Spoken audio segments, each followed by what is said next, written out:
Halo adik-adik, jumpa lagi dengan saya Kumaira Nuraini di mata kuliah Strategi Belajar Mengajar Matematika. Nah, di video kali ini kita akan bahas mengenai strategi belajar menggunakan model pembelajaran problem based learning. Nah, bagaimana problem based learning itu? Simak terus penjelasan berikutnya ya. Oke, kita membahas mengenai strategi pembelajaran matematika dengan model pembelajaran problem based learning ya. Kita mulai dari definisi dari PBL atau problem based learning ya. Nah, PBL itu menjadi suatu pendekatan dalam belajar di mana peserta didik menyelesaikan permasalahan-permasalahan otentik dengan tujuan untuk mengorganisasikan pengetahuan peserta didik, mengembangkan keterampilan berpikir, mengembangkan kemandirian belajar, serta percaya diri. Nah, menurut Muson, PBL juga menjadi salah satu model pembelajaran inovatif yang menyajikan suasana belajar yang aktif dengan melibatkan peserta didik untuk memecahkan suatu masalah melalui tahap-tahap metode ilmiah, sehingga peserta didik dapat mempelajari pengetahuan yang berhubungan dengan masalah tersebut. Nah, selanjutnya, PBL ini juga merupakan model pembelajaran yang menyajikan masalah-masalah yang praktis melalui stimulus pada kegiatan belajar mengajar. Jadi PBL ini salah satu model inovatif yang dapat memberikan kondisi belajar yang aktif kepada peserta didik. Jadi kalau di PBL ini dia menghadapkan peserta didik pada masalah yang nyata. Peserta didik disajikan permasalahan yang dapat diselesaikan dengan berbagai sudut pandang dengan mengaplikasikan informasi yang sudah dimiliki. Seperti itu ya. Nah, ada 3 ciri utama dari PBL. Yang pertama, PBL merupakan rangkaian aktivitas pembelajaran. Artinya, dalam implementasinya ada sejumlah kegiatan yang harus dilakukan oleh peserta didik. Nah, yang kedua, aktivitas pembelajarannya diarahkan untuk menyelesaikan masalah. Nah, PBL menempatkan masalah sebagai kata kunci proses pembelajaran. Nah, yang ketiga, pemecahan masalah dilakukan dengan menggunakan pendekatan berpikir ilmiah. Nah, berpikir dengan menggunakan metode ilmiah adalah proses berpikir deduktif dan induktif. Nah, itu adalah 3 ciri yang utama ya. Yang pertama adalah PBL adalah rangkaian aktivitas pembelajaran. Yang kedua, aktivitas pembelajarannya diarahkan untuk menyelesaikan masalah. Dan pemecahan masalahnya dilakukan dengan menggunakan pendekatan berpikir secara ilmiah. Selanjutnya, ada tujuan dari PBL. Nah, tujuan PBL dalam pembelajaran. Jadi, misi utama dalam pembelajaran berbasis masalah ini adalah merangsang dan meningkatkan kapabilitas siswa dalam berpikir kritis, analitis, logis, kreatif, dan sistematis. Nah, alat-alat berpikir tersebut berguna untuk memecahkan solusi siswa dalam kehidupan sehari-hari dengan cara penelitian data empiris sehingga pola pikir ilmiahnya akan terbangun. Nah, ini ada beberapa tujuan untuk PBL ya. Yang pertama itu menyadarkan pentingnya pola pikir pemecahan masalah. Jadi untuk melatih siswa memiliki keterampilan untuk proses berpikir abstrak. Tentu sangat berbeda ya dengan melatih siswa untuk berpikir masalah konkret gitu ya. Kemudian yang kedua adalah mempelajari pola. Nah, di model PBL ini nantinya juga memiliki misi untuk mendukung kemampuan siswa ketika menghadapi masalah di kehidupan nyata dan mempelajari tugas penting sebagai manusia.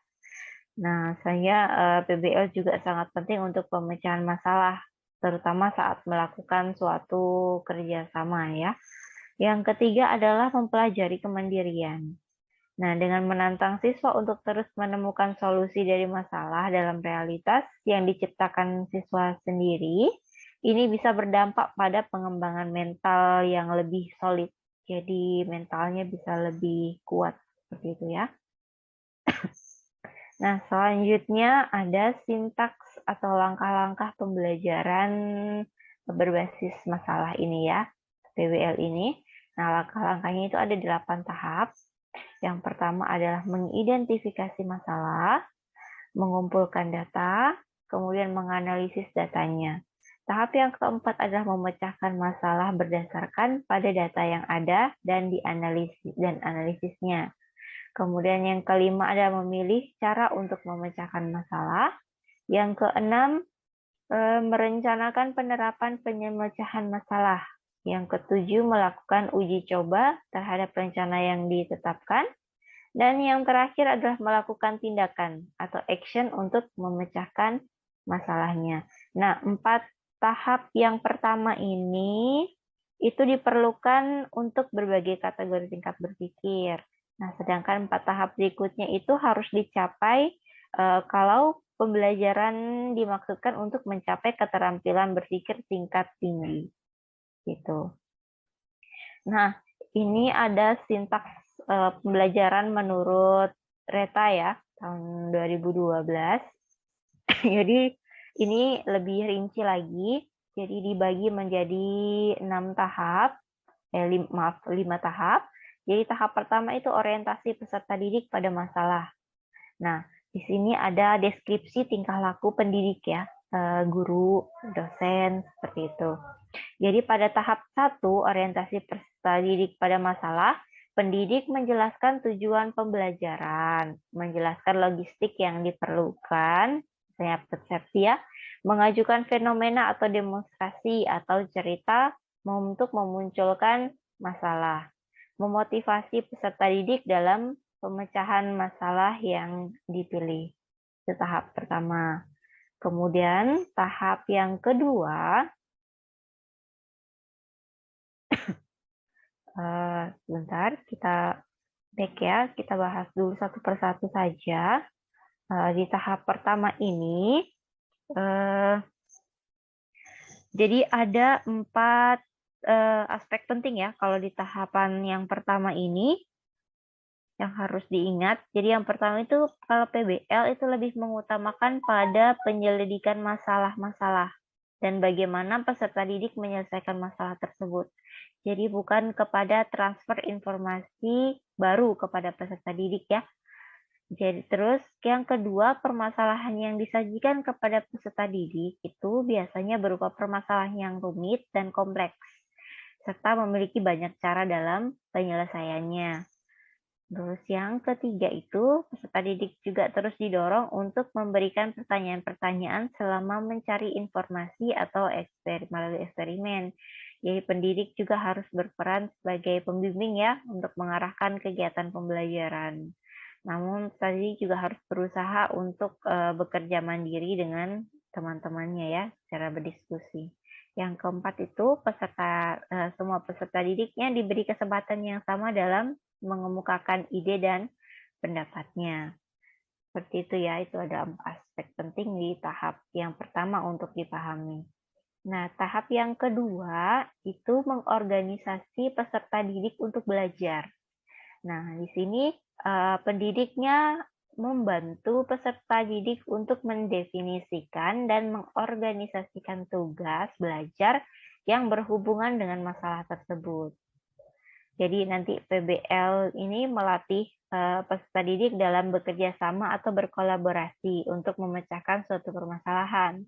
Karena itu, pendidiknya harus mengarahkan peserta didik untuk membentuk kelompok-kelompok belajar dan masing-masing kelompok memecahkan permasalahan yang berbeda. Seperti halnya prinsip kalau di pembelajaran kooperatif ya, yaitu kelompoknya bersifat heterogen, kerjasama antar anggota kelompok, harus ada komunikasi, dan tutor sebaya. Maksudnya sesama temannya ya. Kemudian pendidiknya hanya memonitor serta menilai kinerja masing-masing kelompok selama proses pembelajaran. Nah, tugas pendidik dalam menerapkan PBL ini untuk mengaktifkan seluruh peserta didik ya, agar semuanya itu terlibat dalam kegiatan-kegiatan diskusinya, penyelidikan dan hasil penyelesaian masalahnya, seperti itu. Nah, di tahap yang ketiga itu adalah membimbing penyelidikan individual maupun kelompok.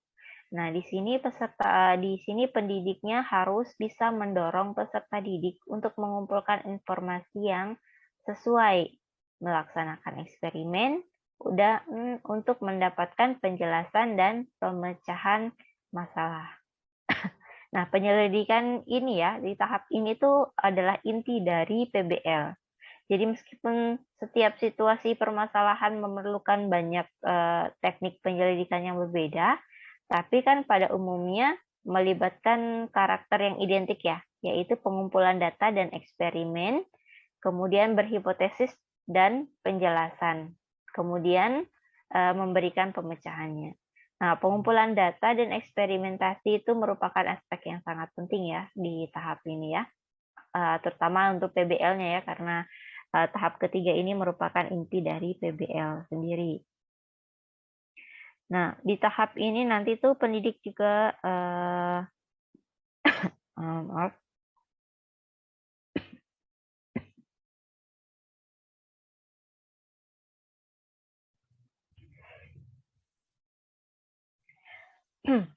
Nah, di tahap ini tuh pendidik harus mendorong peserta didik untuk mengumpulkan data ya di sini ya. Mengumpulkan data dan melaksanakan eksperimen mental maupun aktual sampai mereka betul-betul memahami situasi permasalahannya. Nah, tujuannya adalah agar peserta didik mengumpulkan cukup informasi untuk menciptakan dan membangun ide mereka sendiri. Nah, di sini pendidik itu membantu peserta didik untuk mengumpulkan informasi sebanyak-banyaknya ya. Mengumpulkan informasi yang sesuai dari berbagai sumber, dan pendidik juga seharusnya mengajukan pertanyaan pada peserta didik untuk berpikir tentang masalah dan ragam informasi yang dibutuhkan untuk sampai di pemecahan masalah yang dapat dipertahankan. Jadi setelah setelah peserta didik mengumpulkan cukup data dan memberikan permasalahan yang sudah mereka selidiki kan, selanjutnya mereka itu mulai menawarkan penjelasan dalam bentuk hipotesis, kemudian dijelaskan dan pemecahannya ya. Jadi selama pengajaran di tahap ini, pendidiknya mendorong peserta untuk menyampaikan semua ide-idenya ya. Ide-ide dan menerima secara penuh ide tersebut. Jadi ditampung dulu ide-idenya untuk menyelesaikan permasalahan. Kemudian pendidik juga harus mengajukan pertanyaan yang membuat peserta didik itu berpikir tentang kelayakan hipotesis. Jadi misalnya ketika peserta didik mengajukan hipotesis mereka, pendidik juga harus bertanya gitu, apakah kalau kiranya layak nggak hipotesis yang sudah mereka ajukan dan solusinya. Jadi supaya kalau memang salah, mereka segera untuk memikirkan kembali hipotesis yang baru seperti itu. Nah, selanjutnya itu tahap keempat, mengembangkan dan menyajikan hasil karya dan mendemonstrasikannya ya harusnya ya. Tingkah laku pendidiknya, di sini pendidiknya membantu peserta didik dalam merencanakan dan menyiapkan karya yang sesuai seperti laporan, video, model, mempresentasikan hasil diskusinya, dan pendidik berperan sebagai organisator atau fasilitator ya. Jadi hanya sebagai fasilitator yang memfasilitasi peserta didik untuk menyampaikan hasil diskusinya. Nah, dalam presentasi ini melibatkan peserta didik lainnya. Jadi yang ini ya, yang bisa menjadi penilai. dan memberikan umpan balik, maksudnya feedback ya, tanggapan tentang hasil diskusi mereka. Nah, di tahap yang kelima yaitu tahap analisis dan evaluasi proses pemecahan masalah. Nah, di sini pendidiknya membantu peserta didik dalam merencanakan dan menyiapkan karya atau hasil diskusi seperti laporan atau pokoknya hal-hal yang mendukung hasil diskusi mereka, serta membantu peserta didik untuk berbagi tugas dengan temannya. Nah, tahap ini adalah tahap akhir dari PBL ya. Dimaksudkan untuk membantu peserta didik menganalisis dan mengevaluasi proses penemuan masalah mereka dan keterampilan penyelidikan yang mereka gunakan. Nah, selama tahap ini, pendidik meminta peserta didik untuk merekonstruksikan pemikiran dan aktivitas yang telah dilakukan selama kegiatan belajarnya. Jadi, bisa berupa laporan hasil diskusinya ya, seperti itu. Nah, kita lanjut di manfaat PBL. Yang pertama, PBL menjadikan suasana pembelajaran lebih bermakna. Nah, peserta didik yang belajar memecahkan suatu masalah, maka mereka akan menerapkan pengetahuan yang dimilikinya atau berusaha mengetahui pengetahuan yang diperlukan. Artinya di sini belajar tersebut ada pada konteks aplikasi konsep ya. Jadi belajarnya lebih bisa jadi lebih semakin bermakna dan diperluas ketika peserta didik itu dihadapkan dengan situasi di mana konsepnya perlu diterapkan. Nah, yang kedua itu PBL menjadikan peserta didik mengintegrasikan pengetahuan dan keterampilan secara simultan dan mengaplikasikannya dalam konteks yang relevan. Nah, artinya apa yang mereka lakukan sesuai dengan keadaan nyata, bukan hanya lagi secara teoritis. Sehingga masalah-masalah dalam aplikasi suatu konsep atau teori, mereka akan temukan sekaligus selama pembelajaran berlangsung. Nah, yang ketiga ini, terakhir itu PBL dapat meningkatkan kemampuan berpikir kritis, menumbuhkan inisiatif peserta didik dalam bekerja. Jadi memotivasi internal untuk belajar dan dapat mengembangkan hubungan interpersonal dalam ketika mereka bekerja secara berkelompok. Nah, yang namanya suatu model pembelajaran ya, pasti itu ada keunggulan atau keunggulan dan kelemahannya. Jadi kalau di PBL ini keunggulannya atau kelebihannya yang pertama itu siswa lebih memahami konsep yang diajarkan sebab mereka sendiri yang menemukan konsep tersebut. Nah, yang kedua, melibatkan secara aktif memecahkan masalah dan menuntut keterampilan berpikir siswa yang lebih tinggi. Nah, yang ketiga, pengetahuannya tertanam berdasarkan skemata atau urutan yang dimiliki oleh siswa sehingga pembelajarannya jadi lebih bermakna. Nah, yang keempat, siswa dapat merasakan manfaat dari pembelajaran sebab masalah-masalah yang diselesaikan langsung itu dikaitkan dengan kehidupan nyata. Hal ini dapat meningkatkan motivasi dan ketertarikan siswa terhadap bahan yang dipelajari. Nah, yang kelima, ini menjadikan siswa lebih mandiri dan dewasa, mampu memberi aspirasi dan menerima pendapat dari orang lain, serta menanamkan sikap sosial yang positif di antara para siswanya. Nah, yang keenam, siswa dapat merasakan manfaat dari pembelajaran, sebab masalahnya ini.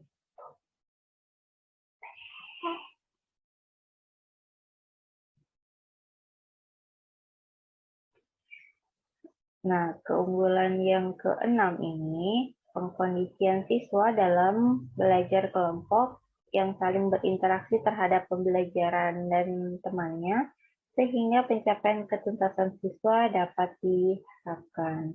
Nah, itu tadi beberapa keunggulan dari PBL menurut Sudrajat.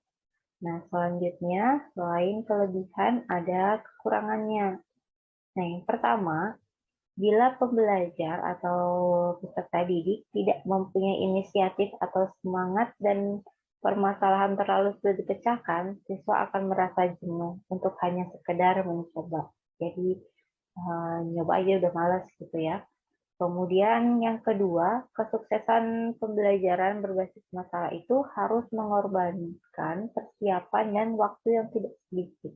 Jadi butuh persiapan yang sangat matang dan waktu untuk menyusun semua bahan ajarnya ya, sehingga waktunya itu lama. Kemudian yang ketiga, pemahaman yang kurang akan berdampak pada siswa dalam memotivasi diri dan pemecahan masalah. Jadi ini sangat penting prior knowledge-nya, pengetahuan awalnya ya. Jadi ketika mengajarkan suatu materi, jangan lupa untuk membahas pengetahuan sebelumnya yang mungkin mengingatkan kembali minimal ya, mengingatkan kembali mereka mengenai materi yang telah dipelajari sebelumnya, sehingga mereka lebih siap ketika belajar dengan menggunakan PBL ini. Nah, ini ada contoh. Nah, itu tadi penjelasan mengenai strategi pembelajaran dengan menggunakan model pembelajaran problem based learning. Menarik bukan? Nah, demikian video kali ini. Sampai jumpa di video selanjutnya.